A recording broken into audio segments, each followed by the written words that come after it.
Three, two. Oh, we are live here. Cool. What's up, y'all? So, Coach David here. Professor Muhammad, good morning. And we are back with the Metro Jiu-Jitsu podcast. We didn't do the Stardust entry with like the 3-2-1, but that's all right. We'll get it next time.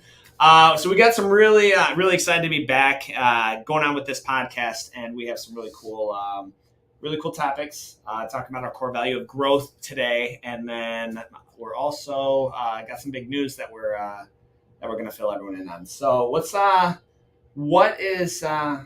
was our last podcast? Do you know? Gosh, I feel like every day we've gotten requests to come back on. Yeah. So it feels like yesterday because we've got so many people. Probably been months at this point. Yeah, like months. Yeah, a lot going on at Metro. We've had a lot of activity, a lot of new things up. For sure. We've been working on a lot of things over the last few months. We just had our Metro Invitational. Yeah, that was fun. Yeah, that was cool. Coach Jabril and Coach Faddis put a really cool invitational on. I think because that was on their page, right? Because that's a separate, which is really cool. Like you've got Coach Jabril, Professor Muhammad's eldest firstborn son, and then he's a brown belt, and then his nephew, Coach Faddis, are running pretty much building that business, that separate tournament style, sub-only style for kids, which is really cool. It kind of gives an avenue for kids to explore their competitive edge. Those two have actually started jiu-jitsu at 5 years old. Yeah. And so they're a product of martial arts. They're a product of their parents. Coach Ferris is my nephew, but his parents played a big role in making sure he got to jiu-jitsu. He played a bunch of sports, from jiu-jitsu to soccer, jiu-jitsu to football. Mm-hmm. So those two are a product of what happens when you stick with jiu-jitsu for the long haul. And I can't imagine he always wanted to, though. He was collateral damage when we were dragging Jabril to class. So there were times when I think he was too scared to say no sometimes. Oh wow! But he's too scared to say no. But okay, he's too scared to say no to me. But he catches me all the time, so he's got a little bit more of a voice today. Interesting. But yeah, they're a great product of jiu-jitsu. They're leaders in the academy, leaders on the team, and they know what it's like to go through jiu-jitsu as a 5-year-old, 7-year-old, 10-year-old, a teenager, preteen teenager, and an adult. So they've been there, they've seen it, and we're really proud of them for bringing a lot more awareness to the community, recognizing all the amazing jiu-jitsu schools in Michigan, and schools from all over Michigan brought their competitors, and we got to showcase Ohio got to showcase some of the best jiu-jitsu in the country, and that's a fact. So so we're happy that Metro is able to be a part of that. Yeah, so today we're talking about our core value of growth, and I'm sure at some point in the past we've breached this topic again, but it's really applicable, especially with what we have going on and the news that we're going to kind of voice at the end of the episode. So make sure you watch for that. Announcements are coming. Yeah, what is growth though? Like what does that mean? I mean, you'll hear a lot of people talk about that, but what is growth? And I'm sure there's different types, but what does growth mean? Yeah, everybody's driven by different things, but one thing we all need, we have to feel like we're getting better. If you guys can hear the kids in the background, we have a big summer camp wing of the facility of the compound at Metro Jiu-Jitsu, and they're getting pumped up early in the morning. Probably 80 of them there screaming. Yeah. So yeah, growth is something that we all need. It's like if you don't grow, you don't feel like you're getting better or moving forward in your career or your academics, then you get stagnant and you just feel like you're dying. Trees, plants, humans, if we don't feel like we're growing, we're literally dying. So we encourage growth, just like jiu-jitsu does, and we do it by tapping into our core values. So I think this is important too. So you mentioned academics, and wasn't really on the agenda of what we're going to talk about, but I do think it's important, right? So academics is one category of growth, and then there's plenty of others. There's mental growth, there's spiritual growth, there's of course physical growth, there's social growth, and there's I think there's a lot of things to be considered there. And I'm always stuck with, at least Einstein's credited with the statement, if you judge a fish on its ability to climb a tree, it's going to be considered a failure. So I think growing in the areas that matter, So like if I, academically, I wasn't a terrible student, but I certainly wasn't like, what do they call it? Pseudo cum laude or whatever. Like I wasn't top of the class or with honors or anything like that. So I think it's important, especially because we have a lot of parents too. If you got to be careful weighing your kids like their worth only on their academics. Sure, you want them to do well, but I mean that's the number one thing we get parents come in here. They've got like a little 6-year-old boy, little ball of testosterone, and what do they want out of them? They want like more. They want to sit still. They want to sit still. Men aren't designed to sit still. Like they're like your boy. I'm sorry. Like that's you put Professor Muhammad in a room for 8 hours. He's not sitting still. I'm not sitting still. Like so. I think it's just setting those realistic expectations of what do I want to grow to be and why. I think that's really important too. Like what does that mean? So. What are some of your metrics for growth? Personally. Yeah, like personally, outside of Metro Jiu-Jitsu and the academy, sure. One of them is family, community. Yeah, those are big ones for me. So, like I believe that your the community that you are raised in or raising people in is a big one, because communities, get to reach other communities, and so family of extension of community that you're in. Your reputation at work is one thing, but your reputation in your community and in the industry is a big one. So for me personally, that's a big one. How about you? Yeah, for me, growth. We've talked about this, like. Just based on like the outside looking in, it would appear that Arabs have a far deeper sense of community than certainly I do growing up. Like my community. When you say my community, like what, Southgate? I don't really talk. I don't talk to my neighbors, and it's not because I'm trying to be a jerk. I talk to them occasionally. We wave hi bye. Well, you know everything about your neighbors. Like know who owned the house before them and their uncle and auntie and where they each live and that's just that takes a lot of time investment. Yeah. That's a lot of time investment. Yeah. Well, I mean, you do work morning till night. You have a lot of moving pieces. Yeah. But yeah, I mean, we have communities at work. We have communities in our neighborhood. Sure. We have church communities, mosque communities, philanthropic communities. So we got a lot of different communities. But I think that ideally we could tie them all together. Yeah. You know what I mean? Because if you're part of one community in one area of your life, you're probably going to find people that are either like-minded or have some of the same values in you. And you kind of tend to gravitate towards doing some of the same things. Or if you see somebody in part of your community, say you have a nice family, you hear it's going to a jiu-jitsu academy, and you hear they're going there, they filter it out. Hey, this is a nice place, and this passed my test for a good place to bring children, adults, females, or teenagers, or whatever. Then okay, I'm going to follow. So I think that they all kind of connect some capacity. Yeah, there's certainly value. There's value there. It's just that my community, the closest one outside of maybe my church would be the jiu-jitsu. I mean, the jiu-jitsu community is awesome. Like there's people, I've said this countless times. There's people old teammates in my phone. I could call and have them come today, hey, I need help setting up for the Wind Down Street Fair, and they'd be like, okay, yeah, get off at this time, I'd help you out. Not even on the same team anymore. That community is awesome. Yeah. And that's definitely the definition of a community, is somebody that you can call on, and if they're available and they can help, they're going to say I can. If they can't, they're just going to say I can't. Right. But community members aren't going to dodge your phone call or be like, you know what, I'm not in the same. I don't see you every single day, so I'm not going to answer your phone call. Yeah. So what keeps people from growing? in any realm or area, like any category? What keeps people from growing? Probably the feeler, being exposed to new things.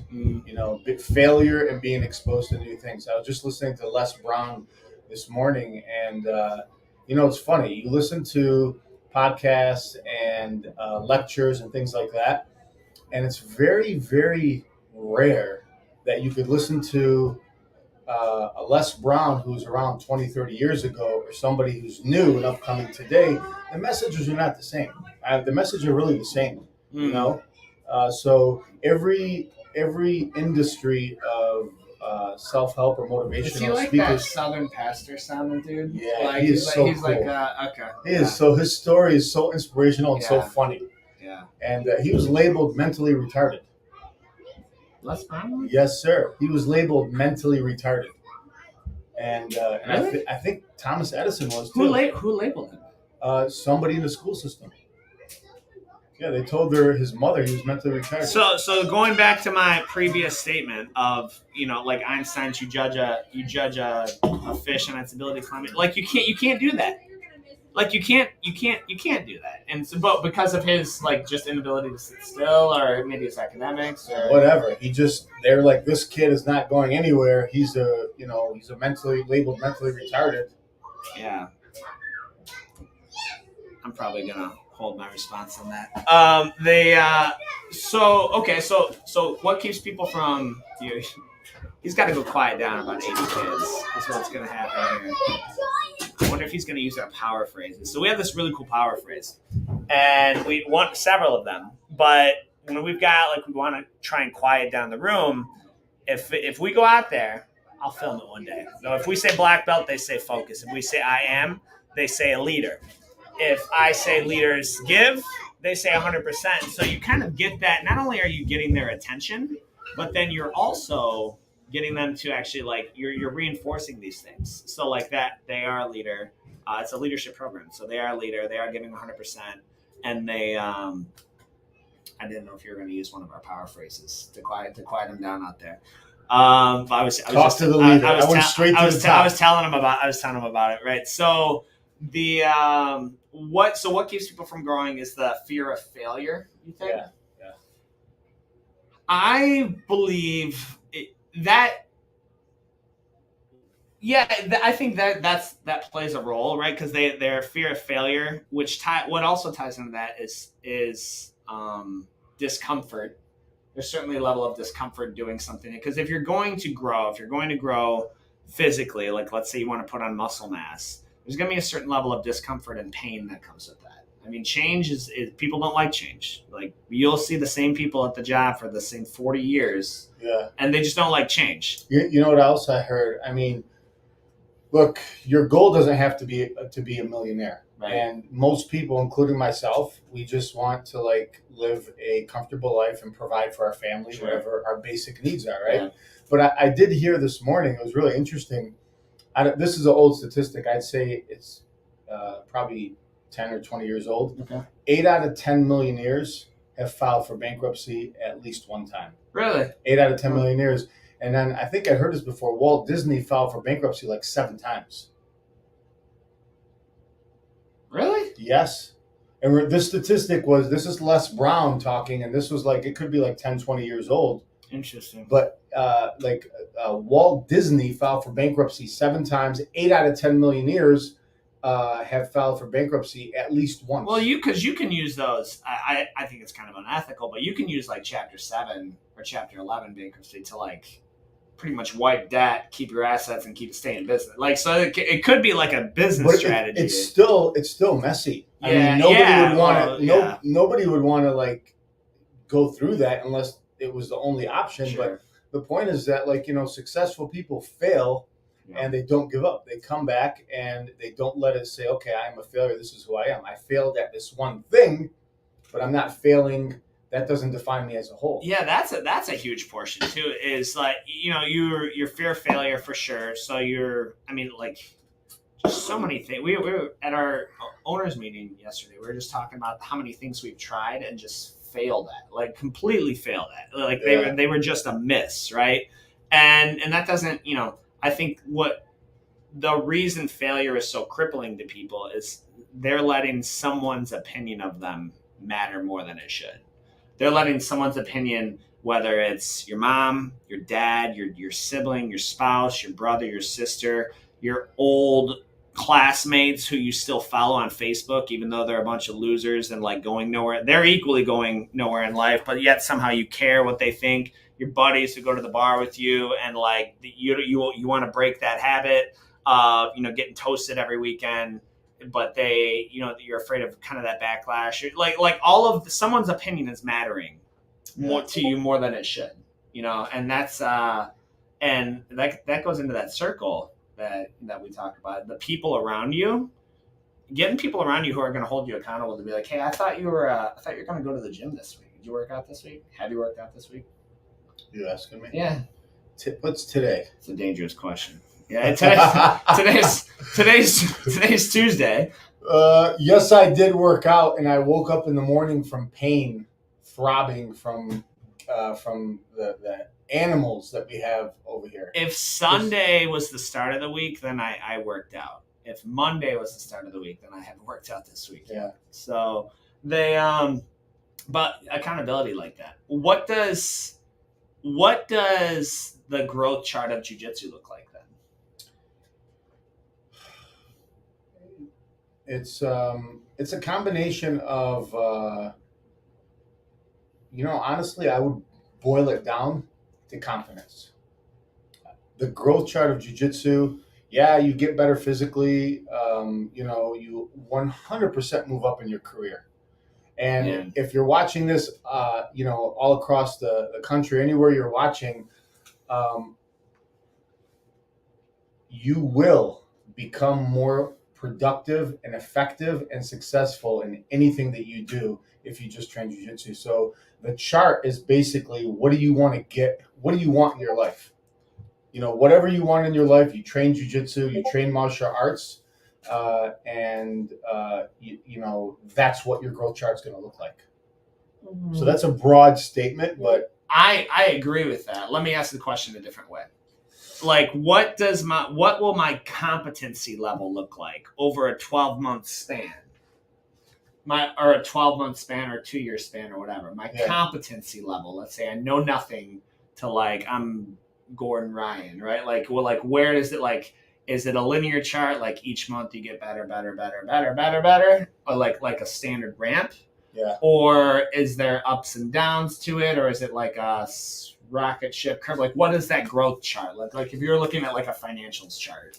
Yeah. Or something like that. So a few months back, we did this survey, and we actually took notes on probably 24 people, and we asked them, okay, you've been at Metro for like 6 months to a year. Mm-hmm. And I was speaking to parents and speaking to adults and asking them, where are you at from where you first started? How do you feel? What's different? What's changed? And all of them, it varied with a matter of enthusiasm. So the longer they were here, the more outspoken they were about what they accomplished, the more they shared. Sure. So I would say, let's see, look at Bitcoin over the last 30 days, the chart, and that's what your jiu-jitsu trajectory chart is going to be like over the course of a year. I haven't looked at that. What's it? Is it good? Is it bad? So it started here, and it went here and went down, and then now here, and now. So what's it at now? Like 30. Oh, is it really? Wow. Yeah, 30 to 30. It got up to 31,000. But the Bitcoin chart over a 30-day period, that's what the trajectory of probably 1 year in jiu-jitsu is going to be. It'll be just like that, with some ups and downs. But you started here over the 1 month. One year. You're like, my experience. It's tough because you're always like, until you get someone new who comes in, right? Like, so you kind of grow in clusters, like of classes. People generally, you start with them in the same month as you. Yeah. You will generally, like within a few weeks, get promoted together. So you kind of move as a huddle. And then it's tough because I might catch you one day, you might catch me one day, like it's depending on what happens, So when you're in that, it could feel like you're not learning. It could feel like you're not learning anything till the trial guy comes in, right? Like we're running at our Wyandotte Art Street Fair. We're running our $60 in 60 seconds challenge. It's like a Gracie challenge. Like, and I feel very confident. Like even having some of my blue belt, like betting, essentially gambling $60 of our money with our blue belts. All you have to do is hold our blue belts down and mount, and I feel real confident, in that. I feel really, really confident in that. So the trial guy comes in, but it could look like, man, I'm not learning anything. We've seen this with the kids a lot.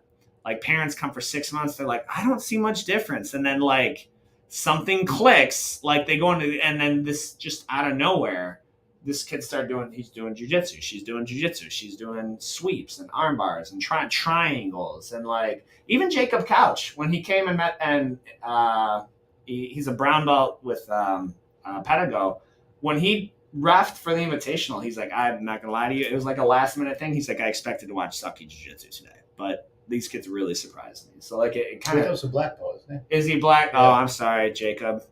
I don't. Sorry. Sorry. I mean, the belt really quit mattering to me years ago when he was. I mean, he's been black belt status in my mind for years. I apologize. Yes. I apologize, Jacob.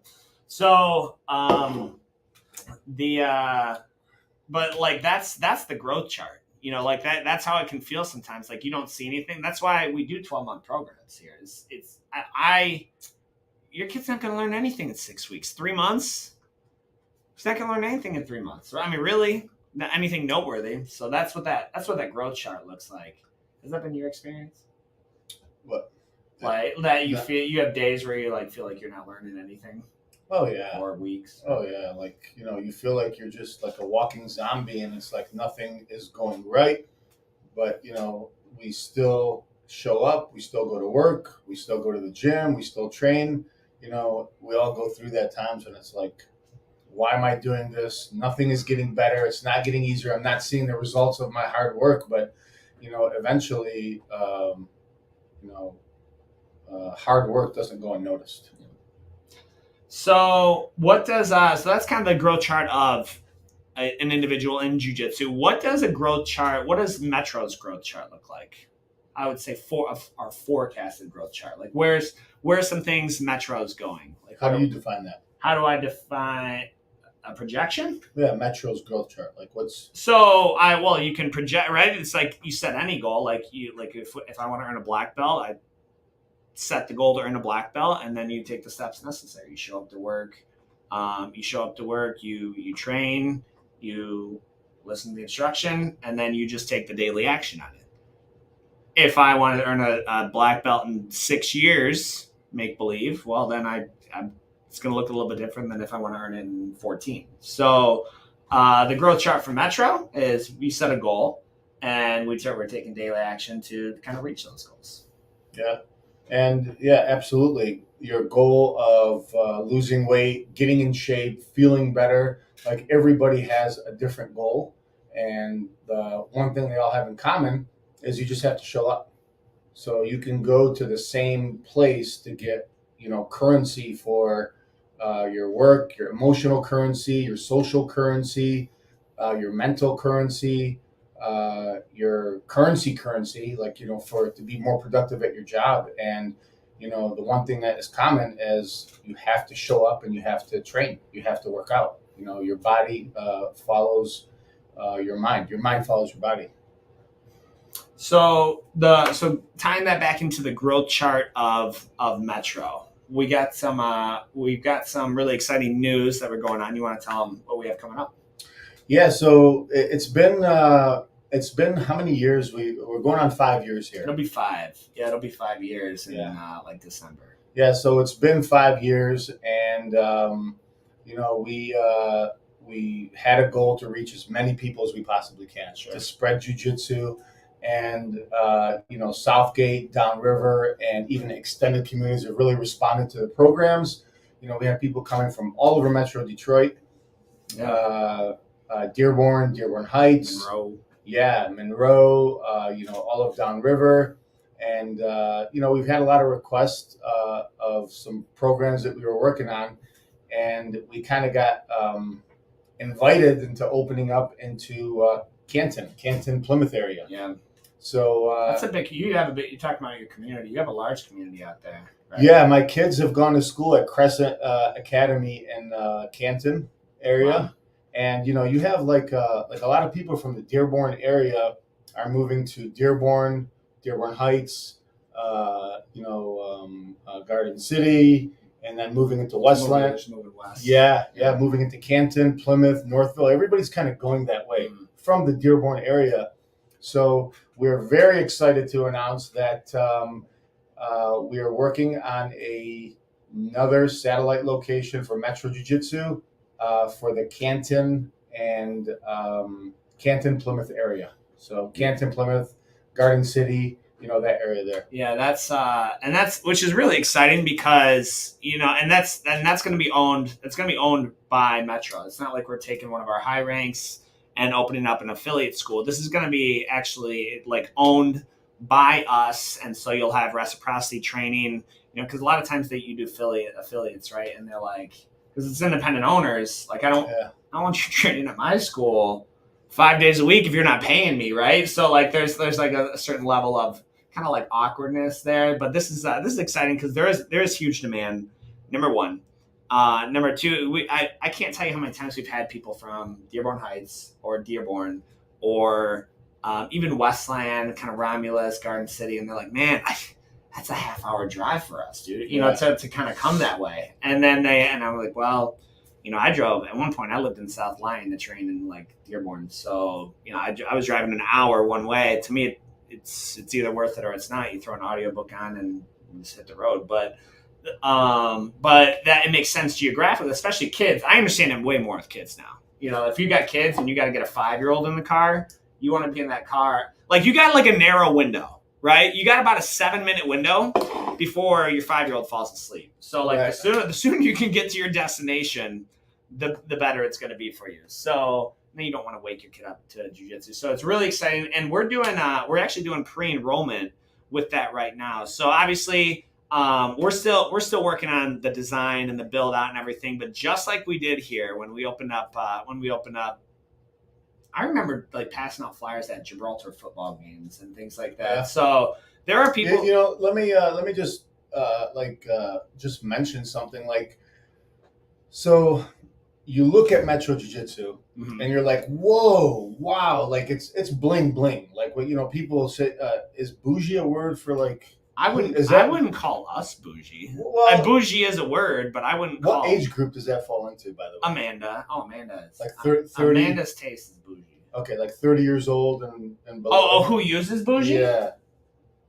A lot of people. I mean, I feel like 19-year-olds or 7-year-olds who want to be. Well, anyway, you walk into Metro, this headquarters, and it's a very, very upscale. You can see that there's been a lot of time, energy, and thought into everything that we've done here.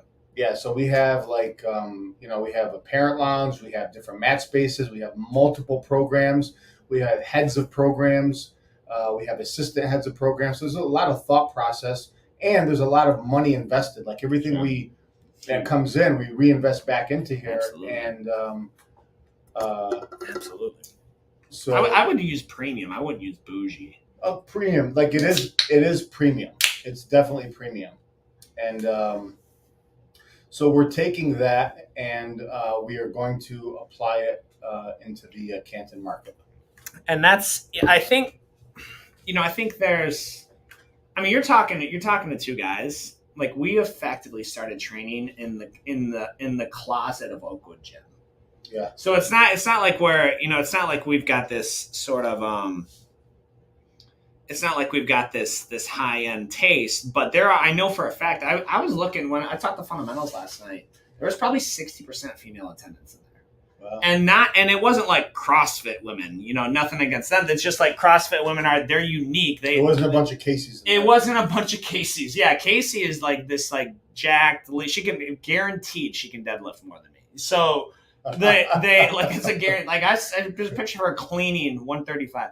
Like it wasn't them. It was like the equivalent. It was just average. Like literally, you see them on the street, they would look like they belong in a Target, not a jiu-jitsu academy. It's like, and they would have they're not going to go into they're not going to train. They're not going to start training where you and I started training they've got a certain standard of cleanliness and professionalism and how they're treated. And even in the matches, I mean, one of our policies, we get a lot of flack for it. We're not expecting any matches out of our white belts until they get one stripe. Like we're not 99.5% of them start, doing matches the first week.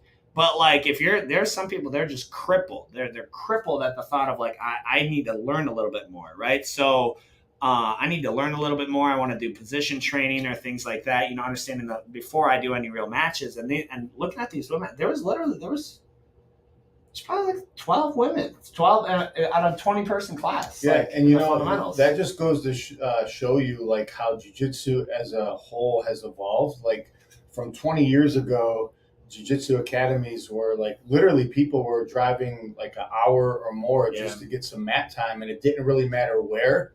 It didn't matter what they were training on. And all across Metro Detroit and the United States, you have hundreds and hundreds, probably thousands of academies. And everybody's leveled up. They realize that, there's something here to this jiu-jitsu thing, and they want to give you a cleaner, healthier space to train. And, that's awesome to see. Yeah. And that's awesome. And yeah, absolutely. And I think it's a good thing too. It's good for the sport. It's good for the sport in general to bring awareness to it. I mean, like one of the greatest complaints that we get or that we hear a lot is like, man, it's, there's just not enough money coming into the sport. I mean, there's more money in kids soccer and in terms, I'm biased. Okay.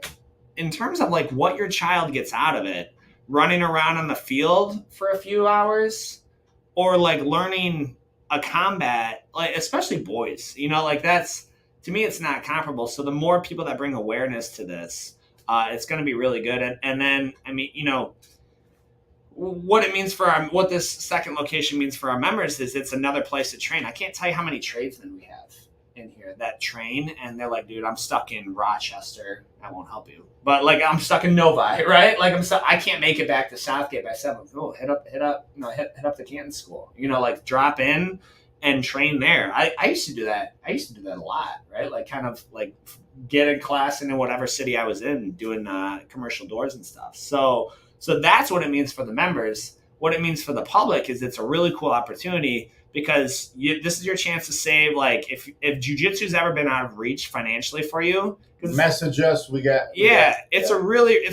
doing pre-enrollment right now.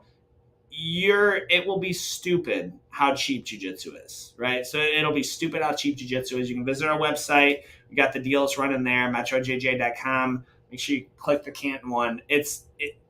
The investment barrier will effectively have gone away. So if you're interested in that for you or your little one, now this is important though. We're not doing our 3-year-old class in Canton right away. We're not doing the little pandas. We're starting them at 5 in the Canton area campus because really just that's how we're going to start it off is 3-year-olds. I love teaching jiu-jitsu. That 3-year-old class is the most stressful class to me.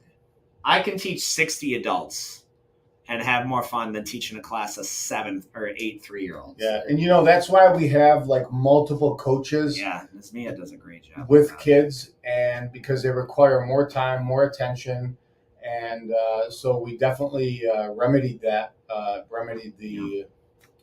chaos with kids and have multiple coaches, and our coaches training definitely helps manage that. 100%. But you got to love what you do.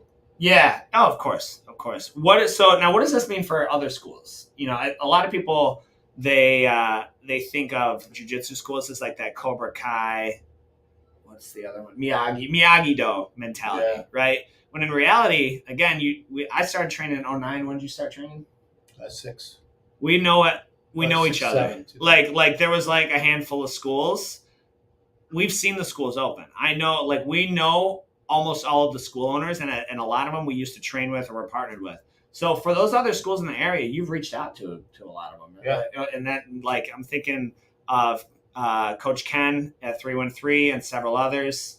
this is good for them. And it's good because it brings awareness to the sport in general, so that it gets people looking for a jiu-jitsu academy. And we've often said, if you find jiu-jitsu through, maybe our podcast or our website or our social media, and then you come on in and you're like, you know what, man, those classes are just they're too big for me. Like I want something a little bit smaller, a little bit more intimate. Cool.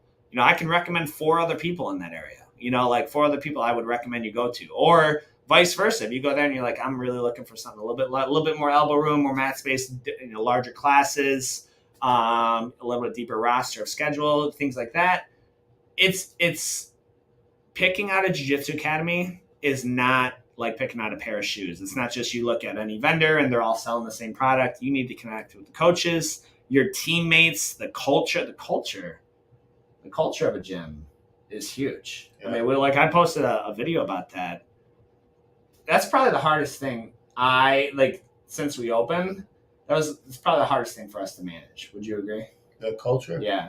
Yeah, honestly, I think that it's managed itself, because we just have an expectation of, there's no, you're here to train. Yeah. It's a job and you got to come to work. Yeah. And there's really no more than that. And you got to put a good hat on your head, get your head on straight, and understand you were here to work. Yeah. And anything else, it's going to be obvious, and it's just not. The mats are not your Tinder. Yeah. I'm borrowing that from the sign guys. So that's what we've got. And then finally, it's Street Fair week. So Wyandotte Art Street Fair. It's in Wyandotte. Pretty much as soon as we leave here, I'm going to go get that set up. This is sweet. We're doing the 60. Are you going to challenge some fools? $60 in 60 seconds? I know you got a lot of gatekeepers to absorb that barrier. But I mean, maybe we're gonna get you out there. If they have some skin in the game, maybe. You got to throw some cash. 60, you got to throw some cash too. That's funny. So hey, it's all in the fun, and it's basically, again, that's just another way to bring awareness to jiu-jitsu. You're basically on the street challenging somebody to hold you down for 60 seconds. That's exactly. Is it to show you're the baddest guy on the planet? No, it's to bring awareness to jiu-jitsu. Yeah, it's a fun way. I said it. I may lose money. You may get some of these. I mean, we're in wrestling country, downriver. Right. You may get some D1 U of M wrestler. Yeah, and we got someone here who wrestled at U of M, and again, it's just a creative way to bring awareness. And Wyandotte Street Fair is an example that attracts people from not only downriver, all over Michigan. So our first question is, it used to be, hey, you ever thought about jiu-jitsu? Yeah. Then we change it to are you in the area? Are you from the area? It's they're Columbus and Traverse City and St. Joe's and I can't believe how many people had to try. People literally took hours to travel. Yeah, I mean, they got some really, really cool setups, really cool tents. They got arts and crafts and all kinds of stuff. And Wyandotte Street Fair is going to be another time when we bring awareness to jiu-jitsu for everybody. Yeah. So you're welcome, guys. Yeah, so we're really excited about that. So look for more news as we post more info. Got a couple comments here. Justin Gonzalez says, morning from the Fort Assembly plant. What up, Jesse? Do you have any comments? This is yours, so I can't see yours. Let's see, guys. Facebook user says, good morning, coaches. Oh, Mark Liskey. Thank you, Mark.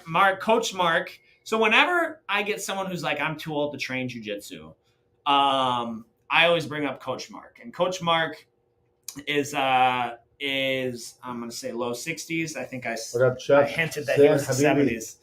Terwilliger, to get your ass back in here. Is that bro. Anthony? Anthony needs to get his ass back in here. He's in Westland now. Well, we're in your backyard, bro. Anthony, aren't you in Westland? Have him comment. Hey, Deegan. I'm almost positive he's in Westland. Rich, my man. The barbecue. So we have our barbecue coming up as well. So this is our team membership appreciation barbecue. If you know anyone and you're hey, it's a full barbecue. We have grill masters and music and cornhole and lots of games. And that's something that we extend to the Metro family and beyond. So this is for anyone of our members. If you want to bring your extended friends or family to kind of get a feel of that community that we're talking about, that's August 6th. And hit us up and be hey, I want to come to that. It costs you absolutely nothing to do. You can kind of, if you've ever thought about like, hey, I want to meet some of these guys in person. I don't want to do a class.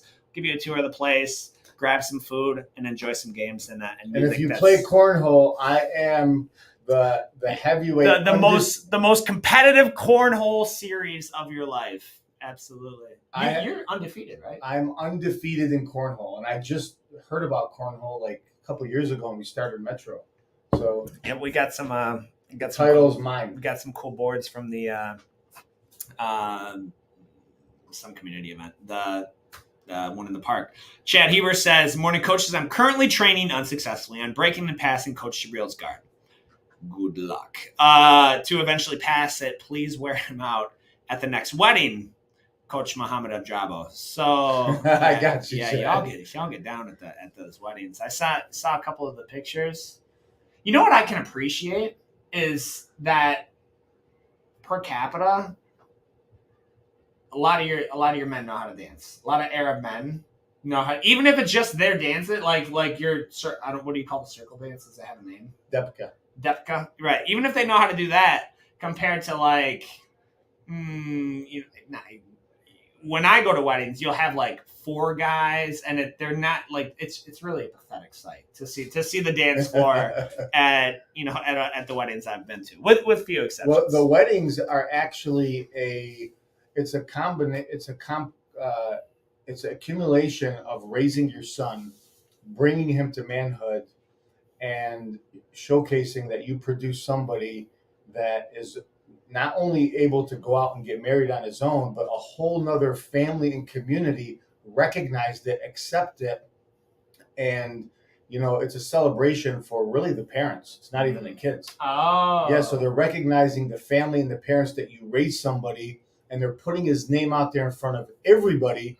They're giving one daughter to one son, and they're letting everybody has faith. It's really like a proud moment for parents to celebrate.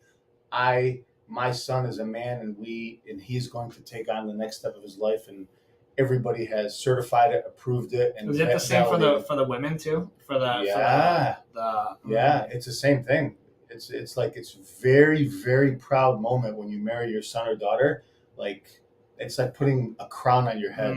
It's really, it's like handing over the sword from one person to like a young soldier. So different. Yeah, so different. That is not such an accomplishment. That is not the theme of weddings that I've been to. In fact, a lot of it's so different. Yeah, very different. Proud moment.